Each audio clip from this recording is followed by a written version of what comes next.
जो अफसर हैं उनके नीचे भी काम करने वाले अर्दली रखे हुए जवान बना के, कोई जूते पॉलिश करता है, कोई मसाज करता है। क्या बात कर रहे हो? मैं कह रहा हूं ना, कोई मसाज करता है। ये तो आपके, मैं कह रहा हूं चैनलों पे देखा आपके, कितने सैनिकों ने, कितने जवानों ने कहा कि भाई हमें क्या नहीं करना पड़ता। और तो और सिर्फ इनके सिपाहियों के, जो इनके बड़े बड़े अधिकारी, इनकी लुगाई खुजली भी करने के प्रति ठीक, समझे। और जब उनको पता चल जाए या किसी को उनकी महिलाएं धमकाती हैं, भाई कोई कच्ची धुलवाती है, कोई क्या धुलवाती है, क्या क्या काम कराते, कपड़े तक धोते हैं, वो साग सब्जी लाएंगे, सारे काम करते हैं। और बाईदी में कोई सेना का अफसर देख ले कि भाई ये क्या हो रहा है, इनकी मोहब्बत चल रही है, क्या चल रहा है, तो उसको गोली मार दी जाती है। और जबकि बंद पेंशन वालों को पैसा नहीं दिया जा रहा इनसे। परेशान है भाई जवान इस देश का। अब की बार मोदी सरकार का अंतिम संस्कार होगा, तब हमारा मिलेगा पेंशन।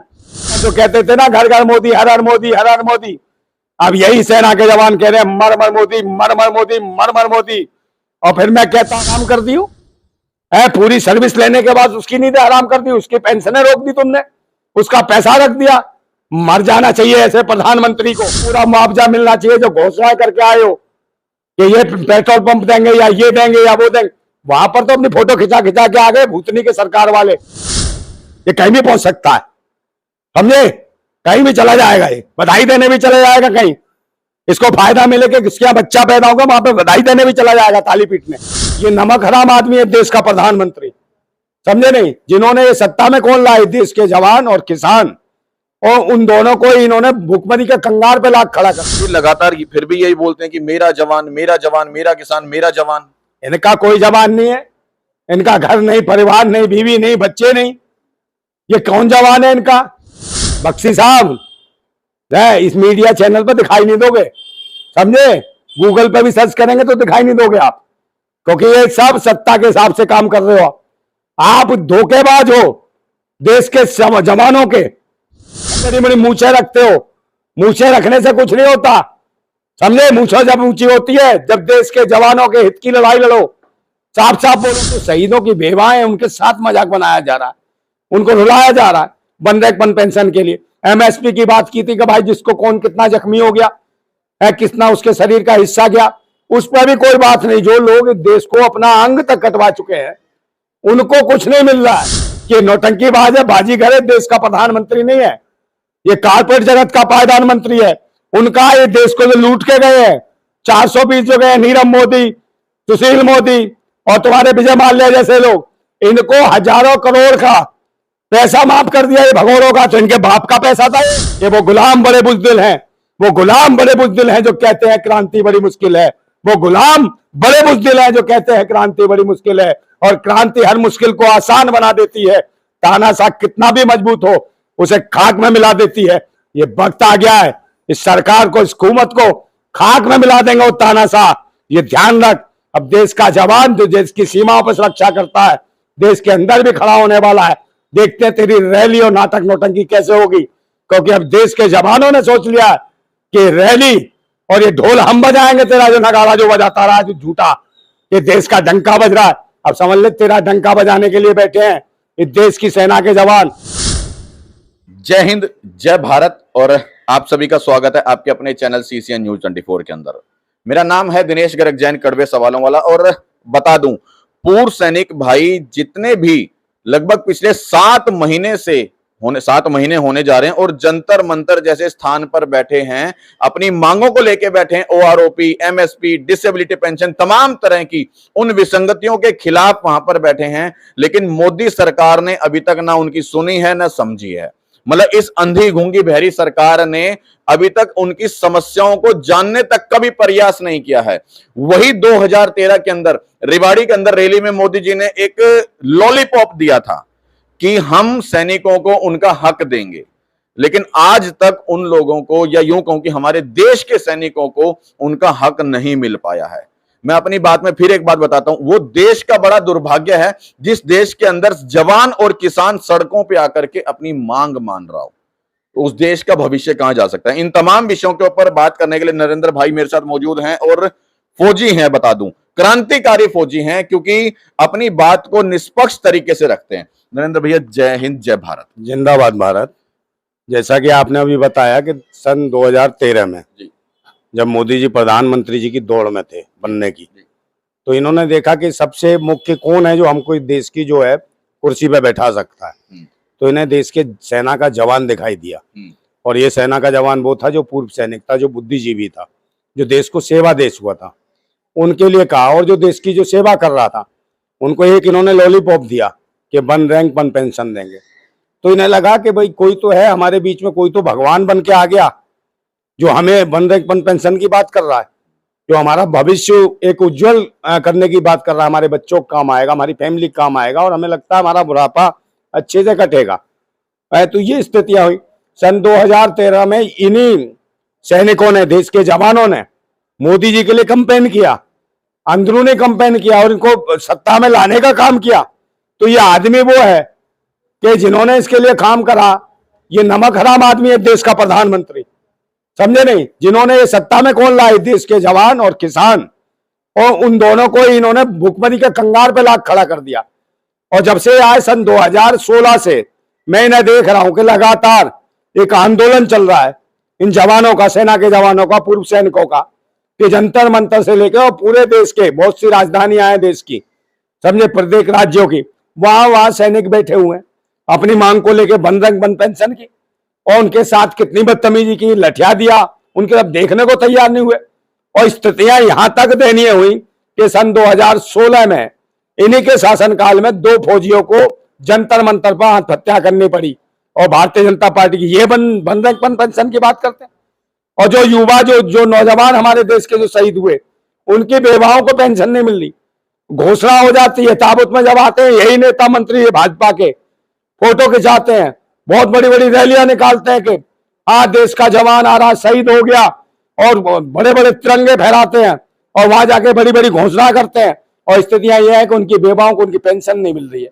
घोषणाओं की तो बात अलग है, किसी को कहा था पेट्रोल पंप देंगे, किसी को कहा था एजेंसी देंगे, किसी को आज तक किसी को नहीं मिला। और ये वो महिला है बेचारी, जो स्थितियां ये है कि चपरासियों के चक्कर मार रही है मंत्रालय में, और चपरासियों उन्हें घुमाते रहते हैं, फिरा देते हैं। तो उनको, जो शहीदों की बेवाएं हैं, उनके साथ मजाक बनाया जा रहा है, उनको रुलाया जा रहा है वन रैंक वन पेंशन के लिए। एमएसपी की बात की थी कि भाई जिसको कौन कितना जख्मी हो गया है, कितना उसके शरीर का हिस्सा गया, उस पर भी कोई बात नहीं। जो लोग देश को अपना अंग तक कटवा चुके हैं उनको कुछ नहीं मिल रहा है, वो परेशान है। मैं पूछना चाहता हूं, मोदी ने इस देश को दिया क्या? बदहाली, गरीबी, भुखमरी, लाचारी। ना किसान सुरक्षित, ना नौजवान सुरक्षित, ना देश का जवान सुरक्षित है, ना बहन बेटियां सुरक्षित है इनके शासन में, माताएं बहनें सुरक्षित नहीं है। हर जगह इज्जत लुट रही है। और ये नारे देते हैं, ये जय जवान, जय किसान, जय फलानी, क्या क्या नारे दे चुके दुनिया भर के। और ये सबसे बड़े निकले बेईमान। बात करते थे जय जवान और ये निकले बेईमान, कहते थे जय किसान, ये निकले बेईमान। इन्होंने कुछ नहीं दिया इस देश को। और तो और आज देखो, सबसे ज्यादा बुरी हालत देश के सेना की है। पूर्व सैनिक, इतना आंदोलन करना पड़ रहा है देश के सैनिकों को, जो देश को अपनी एक सेवाएं दे चुके हैं देश की सीमाओं पर। और ऐसी ऐसी जगह जहां तापमान होता है, जहां रेगिस्तान होता है, ऐसी जगह, और जहां बर्फ होती है, जहां ठंडे एरिया होते हैं, ऐसी ऐसी जगह दी है जहां अधिकतम तापमान होता है, गर्मी होती है, और जहां बिल्कुल लो तापमान होता है, जहां बिल्कुल ठंड होती है, ठुठर रहे होते हैं लोग, 0 - चला जाता है। वहां पर ये जवान काम करके आए हैं, मेहनत करी, अपने बीवी बच्चे छोड़ छोड़ के काम किया। स्थितियां यह है कि जो बड़े बड़े अफसर हैं इनके, उनको कोई परवाह नहीं है, वो नहीं चाहते कि इनके बराबर में खड़े हों। ये खाने तक के लिए तंग होते हैं, मैस में खाना भी ढंग का नहीं दिया जाता। और अगर कोई सैनिक आवाज उठा दे तो उसे गोली मार देते हैं, क्योंकि उसमें भी दलाली कर रहे हैं लोग। खाना पीना भी नहीं ठीक नहीं मिल रहा। जिन सैनिकों को खाना भी अच्छा नहीं मिलेगा तो युद्ध क्या लड़ेंगे देश के लिए।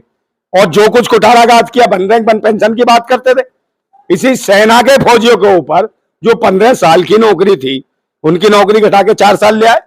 ये स्थिति है इनकी, ये क्या भला करेगा ये? नहीं, अच्छा एक बात बताओ, 2013 में मोदी जी ने वादा किया था कि हम वन रैंक वन पेंशन देंगे तमाम सैनिकों को, और उसके नाम पे 65,000 करोड़ रुपया दिया भी है। लेकिन सैनिकों फिर भी आरोप ये लगाते हैं कि क्या नाम है, हमें तो कुछ भी नहीं मिला, हमें कुछ भी नहीं मिला। भाई 65,000 करोड़ रुपया क्या कहा? ये अफसर खा गए बड़े बड़े, जो इनके चमचे हैं, जो सरकारों के चमचे, चाटुकार है, बड़े बड़े मुंह रखेंगे, भाषण फूकेंगे, वहां बड़े बड़े चैनलों पे आ जाएंगे, मेन स्ट्रीम मीडिया के, जो मोदी मीडिया के चैनल है, वहां बताएंगे कि सेना को बहुत कुछ दे दिया। वो सब गुलाम है, ये ढोंगी पाखंडी है। और ये जो गुटों में बैठे हुए हैं ना, ये फौज के सेना के जवान, विभिन्न पार्टियों को, विभिन्न पार्टी वार्टी कुछ नहीं है। देश का सब जवान देश का जवान है, भारतीय सेना का जवान भारतीय सेना का जवान है। समझे? कोई ये बांट रखा है इनको, फलानी जाति की रेजिमेंट, फलानी जाति की रेजिमेंट, फलानी जाति की जातियों के नाम पे ही बांट रखा है सेना को इन्होंने। ये खुद नहीं चाहते कि इनका एक गुट हो भारतीय सैनिकों का। ये सब सैनिक, सबकी एक जैसी परेशानियां हैं, जाति पाति कुछ नहीं, सब फौजियों की एक जैसी परेशानी है। लेकिन मोदी जी चाहते हैं बंदे एक बंद पेंशन मोदी जी लगातार फिर भी यही बोलते हैं कि मेरा जवान, मेरा जवान, मेरा किसान, मेरा जवान। इनका कोई जवान नहीं है, इनका घर नहीं, परिवार नहीं, बीवी नहीं, बच्चे नहीं। ये कौन जवान है इनका? कोई जवान नहीं है इनका। जवान स्थिति ये है कि भाई जो अफसर हैं उनके नीचे भी काम करने वाले अर्दली रखे हुए जवान बना के, कोई जूते पॉलिश करता है, कोई मसाज करता है। क्या बात कर रहे हो? मैं कह रहा हूं ना, कोई मसाज करता है। ये तो आपके, मैं कह रहा हूं चैनलों पे देखा आपके, कितने सैनिकों ने, कितने जवानों ने कहा कि भाई हमें क्या नहीं करना पड़ता। और तो और सिर्फ इनके सिपाहियों के, जो इनके बड़े बड़े अधिकारी, इनकी लुगाइयों खुजली भी करने के प्रति ठीक, समझे? और जब उनको पता चल जाए या किसी को उनकी महिलाएं धमकाती हैं, भाई कोई कच्ची धुलवाती है, कोई क्या धुलवाती है, क्या क्या काम कराते, कपड़े तक धोते हैं, वो साग सब्जी लाएंगे, सारे काम करते हैं। और भाई दी में कोई सेना का अफसर देख ले कि भाई ये क्या हो रहा है, इनकी मोहब्बत चल रही है, क्या चल रहा है, तो उसको गोली मार दी जाती है। और गोली मार दी जाती है तो कहते थे कि दूसरी तरफ से फायरिंग हुई थी, वहां मारा गया। एक बात बताओ, इस देश का कर क्या रहे हैं? इस देश के जवानों की स्थिति क्या है? कौन लोग बैठे हुए अफसर ऐसे, कौन से मोटी मोटी तनख्वाह पा रहे हो है? वो नहीं चाहते कि इनको भी बेचारों को बंदे एक बंद पेंशन मिले, बराबरी का सम्मान मिले, क्योंकि सेवा तो ये करते हैं देश की सीमाओं पे खड़े होके। बड़े अफसर नहीं खड़ा होता सीमाओं पे जाके, वो तो ऑर्डर करता है वहां से, मजे से एंजॉय करता, पार्टियां करता है। मगर ये जो सेना का जवान है, ये जब जाके वहां सीमा पे रहता, भूखा प्यासा जैसे भी, पूरी मुस्तैदी से लगा रहता है, रात भर जगता है, समझे ना? उसकी स्थितियों में देखो, ऐसे सेना के जवान का अगर तुम पैसा मार रहे हो, उसकी मेहनत का पैसा मांग रहे हो, और जिसने देश की सेवा करी हो, जिसको दुनिया को चैन से सुलाया हो, देशवासियों को क्या आप आराम से सोइए, हम जाग रहे हैं, हम देश की सीमा पे हैं, उसकी नींदें हराम कर दी हो। पूरी सर्विस लेने के बाद उसकी नींदें हराम कर दी, उसकी पेंशनें रोक दी तुमने, उसका पैसा रख दिया। मर जाना चाहिए ऐसे प्रधानमंत्री को। और मैं कहना चाहता हूं, जो बुराड़ी में, जो रेवाड़ी में जो कर रहे हैं, जो दोबारा रैली कर रहे हैं, जितने किसान और जितने नौजवान हैं और जितने फौज के जो सैनिक जो कह रहे हैं कि हम यहाँ रैली करेंगे, बहुत बड़ी रैली करो। मैं कहता हूं पूरे देशवासियों को, युवाओं को, जरूरी नहीं कि फौजी शामिल हो उसमें, हर कौम का, हर समाज का, हर जाति का आदमी इकट्ठा होना चाहिए, क्योंकि जिन जवानों ने पूरे देश की रक्षा और सुरक्षा करी है, उनका सबको समर्थन करना चाहिए कि इनको वन रैंक वन पेंशन मिलनी चाहिए, इनके परिवारों को उचित मुआवजा मिलना चाहिए, जिनके चोटें आई, जिनके शरीर कटे हैं, युद्ध लड़ते लड़ते जो जख्मी हुए हैं, उनको पूरा हर्जाना मिलना चाहिए। अगर नहीं मिलता तो इसका मतलब समझ लीजिए कि नौटंकीबाज है, बाजीगर है, देश का प्रधानमंत्री नहीं है, ये कारपोरेट जगत का प्रधानमंत्री है। उनका ये देश को जो लूट के गए हैं, 420 जो गए, नीरव मोदी, सुशील मोदी और तुम्हारे विजय माल्या जैसे लोग, इनको हजारों करोड़ का पैसा माफ कर दिया ये भगोड़ों का। तो इनके बाप का पैसा था ये देश के नेता का, प्रधानमंत्री का बाप का पैसा था ये, जो इनको माफ कर दिया। और जबकि बंद पेंशन वालों को पैसा नहीं दिया जा रहा इनसे। परेशान है भाई जवान इस देश का। मोदी जी लगातार बॉर्डर के ऊपर जाके बताते होते हैं कि क्या नाम है, उनके साथ होली भी मनाते हैं, दिवाली भी मनाते हैं, मिठाई खाते हैं उनके साथ। अरे दिवाली मिठाई मनाने से ये तो नौटंकीबाज है, ये कहीं भी पहुंच सकता है, समझे? कहीं भी चला जाएगा, ये बधाई देने भी चला जाएगा कहीं, इसको फायदा मिले कि किसके यहाँ बच्चा पैदा होगा वहां पे बधाई देने भी चला जाएगा, ताली पीटने। ये प्रधानमंत्री है, नौटंकीबाज है, समझे? जिसने जो आदमी अपने परिवार को नहीं रख पाया, अपनी पत्नी को नहीं रख पाया, अपने परिवार को नहीं रख पाया, उसमें होली मना लेता। घर में, परिवार में नहीं, वहां सीमा पे दिखाते हैं जा जाके, कभी कहीं कभी कहीं, जहां चले जाए वैसा ही मुखौटा बना खड़ा हो जाता है आदमी, समझे? पता नहीं कितनी ड्रेस चेंज करता है, जितनी ड्रेसें चेंज करता है उतना ही रूप है, रंग भी बदलता है। अगर ड्रेस की बात करोगे तो बकायदा वो फौजियों की ड्रेस पहन के वहां पहुंचते हैं। अरे शर्म आनी चाहिए, फौजियों की फिर ड्रेस पहन ली। ड्रेस पहनने के लिए देश जैसा मन भी तो होना चाहिए। हमने पहन रखी है, हम देश के लिए जान लुटाने के लिए तैयार है, और हम बोल रहे हैं तुम्हारे खिलाफ, हम मार दो गोली। हम चाहते हैं कि देश के जवानों के लिए जो उनका हक है, अधिकार है उनकी धर्म पत्नियों का, जो पूर्व सैनिक थे या जो शहीद हो गए, उनकी जो पत्नियां बेवा घूम रही हैं, उनके अधिकारों की लड़ाई के लिए हम आवाज उठा रहे हैं और हम गालियां दे रहे हैं, तुम्हें मार दो गोली, मगर अधिकार चाहिए और क्रांति होगी। इस देश के अंदर क्रांति करेगा इस देश का जवान, समझे। और तुम्हारा जो है ना बुरा वक्त आ गया है, ये ध्यान रखना। अब जो बार बार जो चिल्लाते थे ना, यही फौजी कह रहे थे कि अब की बार मोदी सरकार, अब की बार मोदी सरकार को इन्होंने नारे को दिया था, पर आज यही फौजी, यही जवान कहता है अब की बार मोदी सरकार नहीं, अब की बार मोदी सरकार का अंतिम संस्कार होगा। आज तब हमारा मिलेगा 15 पेंशन। और दूसरे नंबर जो कहते थे ना घर घर मोदी, हर हर मोदी, हर हर मोदी, अब यही सेना के जवान कह रहे हैं मर मर मोदी, मर मर मोदी, मर मर मोदी। और फिर मैं कहता हूं कि वो गुलाम बड़े बुजदिल हैं, वो गुलाम बड़े बुजदिल हैं जो कहते हैं क्रांति बड़ी मुश्किल है, वो गुलाम बड़े बुजदिल हैं जो कहते हैं क्रांति बड़ी मुश्किल है। और क्रांति हर मुश्किल को आसान बना देती है, तानाशाह कितना भी मजबूत हो उसे खाक में मिला देती है। ये वक्त आ गया है, इस सरकार को, इस हुकूमत को खाक में मिला देंगे वो तानाशाह, ये ध्यान रख। अब देश का जवान जो देश की सीमाओं पर सुरक्षा करता है, देश के अंदर भी खड़ा होने वाला है। देखते हैं तेरी रैली और नाटक नौटंकी कैसे होगी, क्योंकि अब देश के जवानों ने सोच लिया कि रैली और ये ढोल हम बजाएंगे, तेरा जो नगाड़ा जो बजाता रहा जो झूठा, ये देश का डंका बज रहा है। अब समझ ले तेरा डंका बजाने के लिए बैठे हैं इस देश की सेना के जवान।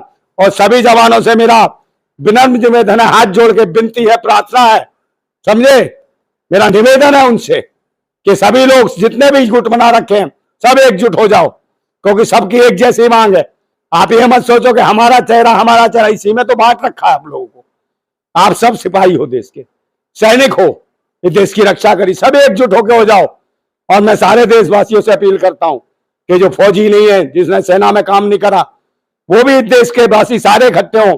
और जो भी रैली करते हैं अगर फौजी, तो उनको सपोर्ट करो, देश के इन्होंने देश की रक्षा की है। और 17 सितंबर को जो ये रैली कर रहे हैं, पूरे देशवासियों से मेरी हाथ जोड़ के प्रार्थना है, निवेदन है, अपील है और विनती है कि ज्यादा संख्या में इनके रैली में जो आसपास लोग रहते हैं वो जरूर पहुंचे और इनकी आवाज को बुलंद करें, क्योंकि आज इनकी आवाज बुलंद करेंगे तो कल यही सिपाही, यही देश के रक्षक हमारे देश की रक्षा के लिए खड़े होंगे। और हम चाहते हैं कि इन्हीं में से आने वाले समय में अगर कोई फौज में से कोई अच्छे क्रांतिकारी निकल के आए, देशभक्त निकल के आए, इसी तरीके से आवाज उठाएं, तो देश के प्रधानमंत्री बने, इस देश का नेतृत्व संभालें। क्योंकि ऐसे बेईमान, नकारा, निकम्मे गुफाओं में है जो भूखे रहने वाले, ये क्या देश को देगा? भीख मांग मांग के खाया इसने, समझे, तो देश को भिखारी बनाएगा ना। और देश को बेच दिया है। आज देश के अंदर क्या चल रहा? कुछ भी नहीं चल रहा। महंगाई अपनी चरम सीमा पे, बेरोजगारी अपनी चरम सीमा पे, भुखमरी अपनी चरम सीमा पे, और तो और शिक्षा के केंद्र बंद कर दिए, स्वास्थ्य सेवाएं सब बंद कर दी। और जितने सरकारी जो महकमे थे, जो खाना मिलता था, चाहे जैसे मैंने कहा कि सेना में जो खाना मिलता है, इतना बुरा खाना देते हैं जवानों को कि पूछे मत। और किसी ने विरोध कर दिया तो उसे मरवा देते हैं। लेकिन जीडी बख्शी साहब बड़ी मूंछों वाले, अगर अच्छे से पहचान रहे होंगे आप, टीवी पैनल पे बैठ के लगातार दहाड़ते हैं आप लोगों के लिए, सैनिकों के लिए दहाड़ते हैं, जवानों के लिए दहाड़ते हैं, बकायदा वो बोलते हैं कि मेरा जवान, मेरा जवान। भाई मोदी साहब के लिए ना, जैसे वो जो मीडिया बोलती है, उस मीडिया पे जितने भी आके बोलते हैं ना, सबको पता है वो किराए के लोग हैं, क्योंकि गोदी मीडिया और मोदी मीडिया सब एक है। नहीं, जीडी बख्शी साहब किराए के हैं। मैं कह रहा हूँ सब उन्हीं के हिसाब से बोल रहे हैं। आप मुझे बता दो कोई इनके खिलाफ बोलने वाला कैसा है? 7 बजे के बाद सब वही है, जीडी बख्शी हो चाहे कोई भी हो। आप मुझे बताओ सेना के जवानों के बारे में क्या बोलते हो तुम? सेना के जवान के हित के बारे में क्या बोलते हो? सिर्फ गाली देते हो, पाकिस्तान पाकिस्तान फलाना, इसको गाली देते हो। मगर ये जवान ये जो शहीद हुए, इसके बारे में क्या बोलोगे? जिनको बंधन पेंशन चाहिए, उनकी बेवाओं को चाहिए पेंशन, वो कहां, इसके बारे में क्या बोलते हो आप? और जिनके हाथ पैर कट गए, उनके बारे में क्या बोलते हो आप? मुझे बताओ, समझे। इस बंधन पेंशन के बारे में क्या बोलते हो? मोदी सरकार से मांग करते हो? जिस दिन मांग कर ली ना बख्शी साहब, इस मीडिया चैनल पर दिखाई नहीं दोगे, समझे। गूगल पे भी सर्च करेंगे तो दिखाई नहीं दोगे आप, क्योंकि ये सब सत्ता के हिसाब से काम कर रहे हो। आप धोखेबाज हो देश के जवानों के, समझे। जो इतनी बड़ी बड़ी मूछें रखते हो, मूछें रखने से कुछ नहीं होता, समझे। मूछें जब ऊंची होती है, जब देश के जवानों के हित की लड़ाई लड़ो, साफ साफ बोलो, मैं भी तो क्रांतिकारी हूं, देशभक्त हूं, बोल रहा हूं ना खुल के। तो मुझे किसी का डर नहीं है, ना सरकार का, ना प्रधानमंत्री का, ना किसी का विपक्ष का। मान्य तो मार दे गोली, मगर देश के जवान जो पूर्व सैनिक हैं, इनकी बंद रैक बंद पेंशन नहीं मिलेगी तो हम लड़ेंगे, चाहे हमें जान देनी पड़े। और रही बात जो 4 साल की जो अग्निवीर और फलाना बनाया, 15 साल की दोबारा नौकरी चाहिए पूरे सैनिकों को, फौजियों को, युवाओं को। इसकी हमारी लड़ाई है। हमारी बहन जो बेवा हुई है हमारी जवानों की है, उनको पूरा का पूरा मुआवजा मिलना चाहिए। जो घोषणा करके आए हो कि ये पेट्रोल पंप देंगे या ये देंगे या वो देंगे, वहां पर तो अपनी फोटो खिंचा खिंचा के आ गए भूतनी के सरकार वाले, मगर उन्हीं बहनों को, वही नहीं भारत माताओं को, जो फौजियों की बेवा भारत माताएं घूम रही है, उनको घर घर दूसरे दूसरे ऑफिस टू ऑफिस घुमाते हो, है समझे। उनकी चप्पलें घिस गई और वो सोचती थी कि हमारे देश के बड़े बड़े मंत्री आए थे जब हमारे पति शहीद हुए थे, है उन्हें नमन कर रहे थे, फोटो खींच रही थी, तब उन्हें लगा था पता नहीं क्या करेंगे हमारे लिए, उन्हें बड़ा प्राउड महसूस था। मगर आज वो रोती हैं, कहती हैं किसके लिए शहीद हो गए, आज हमें घिसवा रहे हैं। जब तो बहुत सारे फोटो खिंचाने आए थे, आज मिलना भी मुश्किल हो गया। आज चपरासी तक नहीं घुसने दे रहा रक्षा मंत्रालय में, उनकी अपनी मांगों को लेके, उनकी अपनी पेंशन को लेके। बड़े दुख की बात है। मैं फिर कहता हूं एक बात कहता हूं कि भाई ये जो धर्म मजहब का, ये जो धर्म मजहब के पाखंड का जो ये धुआं सा उठ रहा है, धर्म मजहब के पाखंड का ये जो धुआं सा उठ रहा है, कहीं मेरी भारत माता घुट तो न जाएगी, कहीं मेरी भारत माता घुट तो न जाएगी। ये जो भगवा भगवासी जो लपटें उठ रही हैं, कहीं मेरी भारत माता जल तो न जाएगी, कहीं मेरी भारत माता जल तो न जाएगी। हम क्रांतिकारी हैं, हम क्रांतिकारी है, दिल में ज्वाला और हाथ में क्रांति की मसाल लिए फिरते हैं, दिल में ज्वाला और क्रांति की मसाल लिए फिरते हैं। अबे ओ भगवा पाखंडी तथैयो, तुम क्या मेरी भारत माता को जलाओगे, तुम क्या मेरी भारत माता को जलाओगे इस क्रांति की मसाल के आगे। अगर आ गए ना तो जल के राख और खाक हो जाओगे, ध्यान रखना। जिंदाबाद था भारत, जिंदाबाद है भारत, जिंदाबाद भारत।